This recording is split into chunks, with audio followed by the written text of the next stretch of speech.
For weeks after it closed, there were people knocking on the office door and others calling from all over.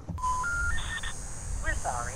One call cannot be completed as dialed. There was no one to answer them. Hundreds of people attended town hall meetings about the closure and subsequent bankruptcy of George Washington Carver Memorial Gardens. Many have prepaid grave plots. Many others have loved ones buried at the cemetery and are concerned about who will cut the grass and keep watch over grave markers. For some, it's not the first time a cemetery's unexpected closure has put their final resting place preparations on unsteady ground. I miss her. Constance Foster Kelly's mother is at Carver. She first planned on being buried at the Shadow Lawn Memorial Gardens Cemetery before it went inactive. Shadow Lawn, we have our grandmother, grandfather, uncles, my father. So my mother also had already prepaid for plots for the entire family. Everyone, the kids, everyone.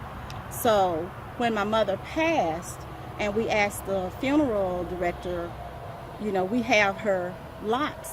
He said they were no longer burying at Shadow Lawn.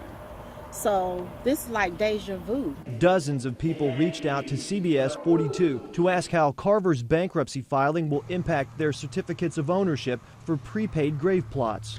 Are certificates the same as deeds? Not exactly. Those families own rights of interment, but not the property itself. And those certificates aren't recorded in the county's probate court. A local attorney says in a bankruptcy case, it's the responsibility of the customer and the cemetery to produce records of burial rights. If they get a new owner or get a new manager who's going to handle the cemetery from this point forward without accurate records, it's going to be a problem. You know, people have lost records in fires and through floods, death. Then the question is, who owns these plots? Who's responsible for them? And who's supposed to actually have them? And I know that a lot of people in the community are concerned about that, and it's a very valid concern.